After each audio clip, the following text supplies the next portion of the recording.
정말 이번 주에 이야기를 안 짚고 갈 수가 없죠. 식량 위기 시작이냐.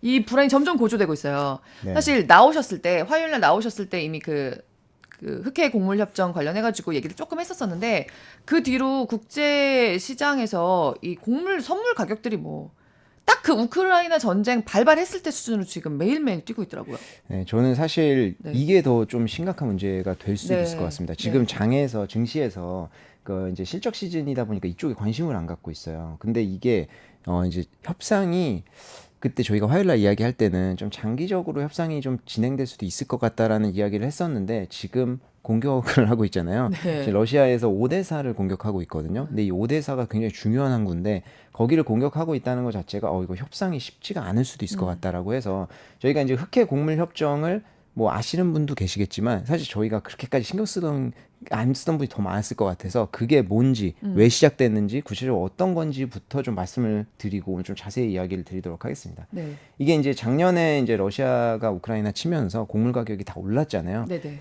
가뜩이나 인플레이션 높은데 너무 올라가니까 이제 협상을 좀 해야겠다라는 이제 필요성이 대두가 되고 그래서 러시아 친 게 2월이거든요. 네. 근데 7월 22일 날 이 협상을 해요. 이제 그 흑해 곡물 협정을 하는데 이게 이제 유엔이랑 튀르키예가 또 뭐 본인들이 알아서 한 건지 모르겠지만 또 오지랖으로 둘이 껴가지고 이제 중재를 한 거예요. 네네. 중재를 해서 적어도 곡물만은 수출하자. 지금 너무 이제 타격이 크다. 왜냐하면 이 표라면 보시면 이 전쟁 전에 우크라이나의 곡물 시장 점유율을 보면요.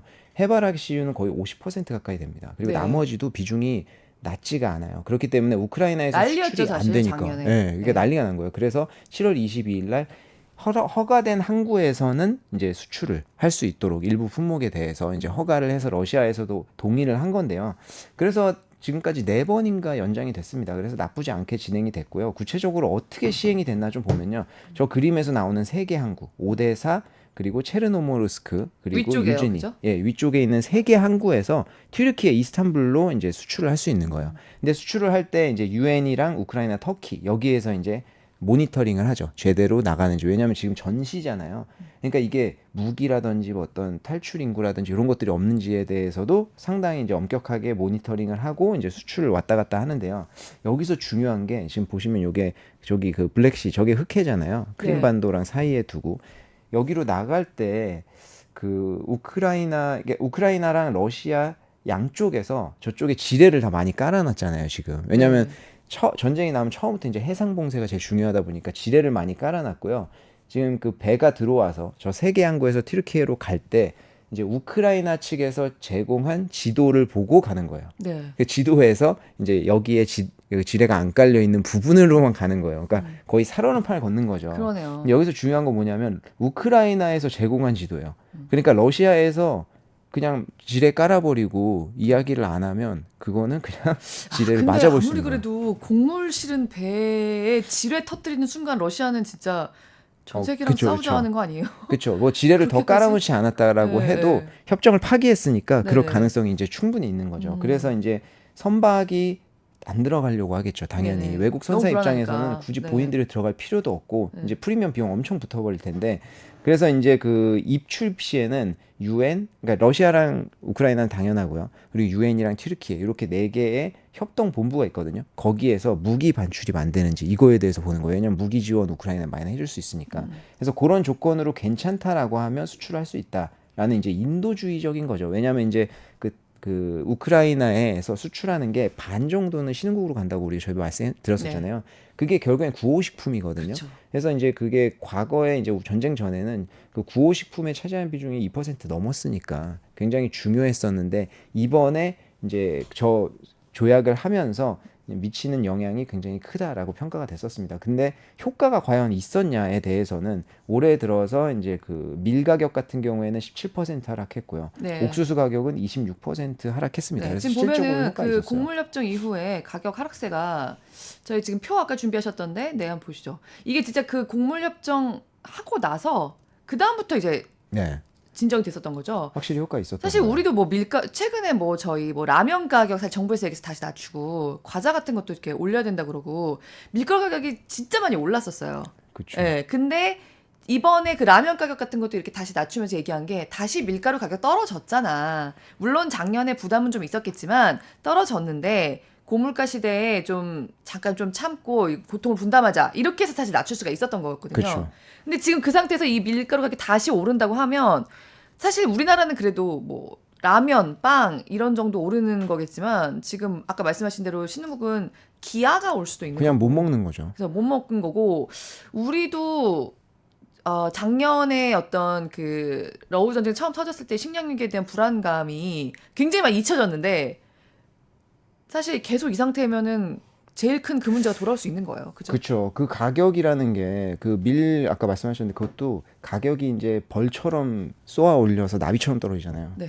쫙 올랐다가 떨어지는 거는 오르는 건 엄청나게 빠르게 반영하는데 네. 떨어지는 건 나비는 천천히. 팔락팔락해요. 네, 최대한 천천히 이제 뭐 네, 꽃도 네. 구경하고 네. 중간에 막 이렇게 떨어지기 때문에 네네. 그런 거를 체감하면 저희가 느낄 수 있는 체감은 더 클 수 있습니다. 네. 그러니까 러시아가 왜 이번에 자꾸 협정을 파기를 했느냐? 표면적인 이유는 그런 것들이에요. 뭐 본인들의 제재에 걸었던 거, 뭐 스위프트도 풀어달라. 그리고 농업은행 그 스위프트 제재하는 거 있잖아요. 그거 되게 커요. 우리가 해외에 보낼 때 스위프트로 하는데 네. 스위프트 제재하니까 이건 좀 딴 얘기인데 중국이 또 스위프트 같은 거 있거든요. 네. 그러니까 본인들이 이제 수혜를 좀 받았다 이런 얘기도 있어요. 러시아가 그거 통해서 그렇게 해도 전 세계적으로 글로벌 스탠다드는 스위프트여가지고 아예 송금 자체가 안 된다라고 보면 되거든요. 네, 그런 그러니까 것들. 그 러시아로서는 그렇게 돈이 왔다 갔다 하는 거 못하는 것 자체가 지금 그쵸. 1년째 되고 있으니까 엄청나게 답답할 거예요. 그렇죠. 그리고 네. 이제 본인들도 농사 져야 되는데 농기구 같은 거 수입 안 되지. 막 그러니까 그런 것들 몇 가지 그 제시한 게 있어요. 요거 풀어줘라. 근데 요거는 사실 이제 그 나토 정상회담 전에 몇 달 전부터 계속 이야기하던 거고요. 요건 표면상의 이유고 저희는 다 알고 있습니다. 진짜 이유는 나토 정상회담 그리고 크림반도 그 크림대교 폭파시켰잖아요. 네. 그래서 그런 것들이 좀 주요하다라고는 볼 수 있는데 이거 크림대교 폭파에 대해서도 갑론을박이 많아요. 지금 러시아에서는 우크라이나의 수중 드론이 폭파시켰다라고 이야기하고 있는데 우크라이나에서는 자작극이다라고 이야기하고 있거든요. 근데 이게 자작극이다라고 하는 게 그냥 제 개인적인 뇌피셜입니다만은 가능할 수도 있겠다. 저희가 역사적으로 전쟁에서 자작극으로 전쟁 퍼뜨린 거 되게 많잖아요. 네. 근데 이게 나토 정상회담에서 우크라이나에 굉장히 우호적인 결론도 나왔고요. 나쁘지 않은데 굳이 크림대교 과거에 작년 10월에 공격한 적은 있습니다. 근데 저거를 지금 굳이 자극을 한다? 그래서 지금 러시아를 더 화나게 한다. 이것도 좀 웃기기는 하거든요. 어쨌든 저게 거의 이제 촉발이 되지 않았을까라고 생각을 하고 있습니다. 그래서 이게 그러면 이제 대안이 중요하잖아요. 러시아 빼고 운송할 수 있을까? 지금 그거에 대해서 이제 다들 궁금해하세요. 네. 근데 과거에도 이제 협정이 있었지만요. 일부 물량에 대해서는 그 EU 국가를 통해서 육상으로 이제 운송이 되고 수출이 되고 있었거든요. 네. 근데 그거는 이제 동유럽 국가, EU 국가를 통해서 가야 되기 때문에 제한이 굉장히 있어요. 네. 근데 이게 첫 번째로는 선박 프리미엄이 아까 굉장히 올라가죠. 네. 선박에는 여러 가지 요금이 붙는데 거기에 프리미엄이 굉장히 올라갈 것으로 예상을 하고 있고요. 그러니까 아까 말씀드렸듯이 지뢰나 이런 위험이 있기 때문에 그리고 선박 소유주 입장에서는 위험을 무릅쓰고 본인들의 선박을 보내야 되나? 이거에 대해서 굉장히 고민할 거예요. 네. 이게 별거 아닌 것 같잖아요. 제가 이제 첫 회사 해운회사였는데 좀 작았거든요, 규모가. 네. 배가 한 대 있었어요. 요거 나머지는 다 용선이었고요. 한 대도 저 리스로 산 거였거든요. 이거 하나 한 대 있는 거 자체가 해운사에는 신용도가 굉장히 올라가요. 리스라고 해도. 네. 근데 요거를 이게 뭐 우리가 큰 대한해운 이런 거 빼고 작은 해운사도 많은데 네. 거기에서 본인들 몇 대 없는 배를 이런 데에다가 돈 많이 준다고 보낸다? 그런 대부분 다 발을 뺄 거라고요. 그렇기 때문에 그거라서 선박으로 보낼 수 있을지에 대해서는 거의 확정 짓기가 힘들다. 그러니까 선박으로는 거의 앞으로 못 보낸다라고 보는 게 맞는 거고요. 그러면 이제 육상으로 보내는 거에 대해서 고민을 해봐야 되는데 이게 지금 문제가 좀 많이 발생하고 있어요. 일부 수출 부분에 대해서 지금 동EU 국가를 통해서 하고 있었다고 했잖아요. 네. 근데 이게 문제가 뭐가 발생했냐면 예를 들어서 이제 우크라이나에서 EU 국가를 해서 밖으로 보냈어요. 육상으로.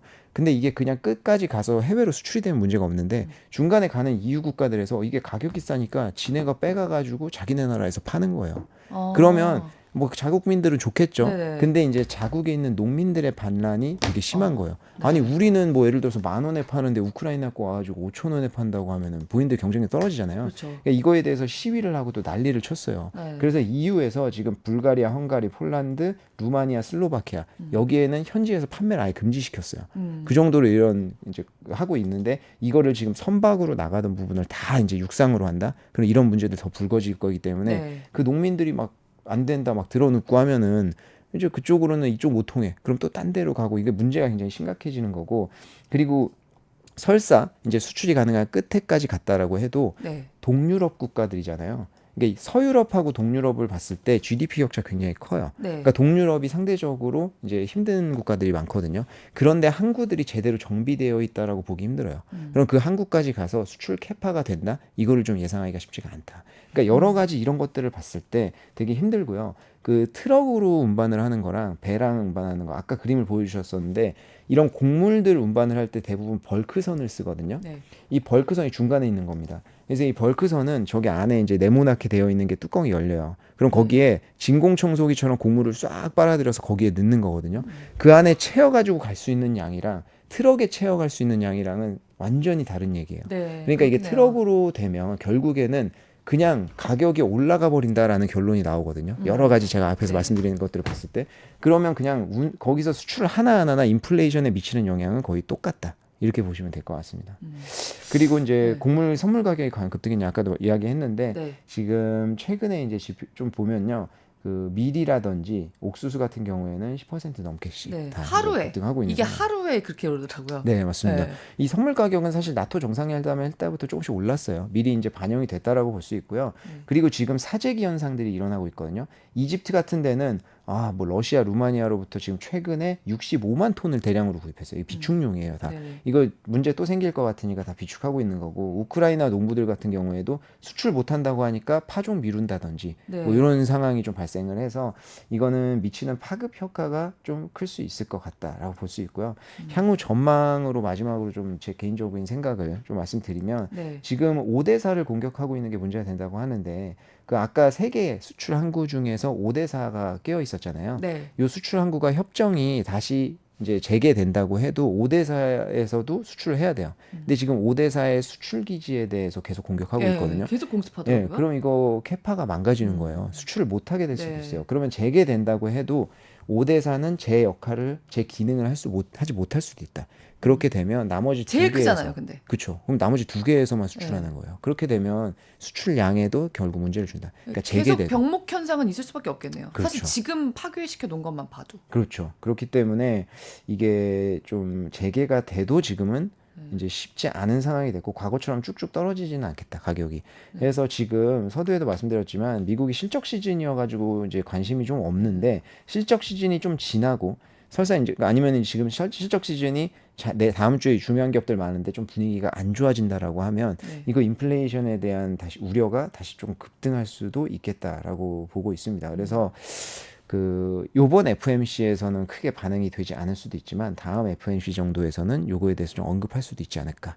그래서 요게 저는 오히려 증시에 영향을 줄 수 있는 큰 요소가 될 것 같아요. 나중에는. 네. 나중도 멀리는 사실 아니죠. 오늘 나스닥 너무 빨갛게 떨어져가지고 저희가 그 부분부터 좀 짚어드리긴 했는데 정말 이게 더 장기적으로 시장이나 어떤 상황에 그리고 저희 정말 식량난과 인플레까지 네. 좀 계속해서 영향을 미칠 수 있는 요소여서요. 저희 앞으로도 계속 좀 지켜보면서 네. 이거 짚어드리도록 업데이트 해야 할게요. 될 것 같습니다. 네. 더 많은 뉴스를 보시려면 화면 오른쪽에 있는 구독 버튼을 눌러주시면 됩니다. 그리고 제보할 게 있으면 꼭 저희한테 보내주십시오. 저희가 열심히 취재하도록 하겠습니다. 항상 SBS 뉴스를 시청해 주셔서 대단히 고맙습니다.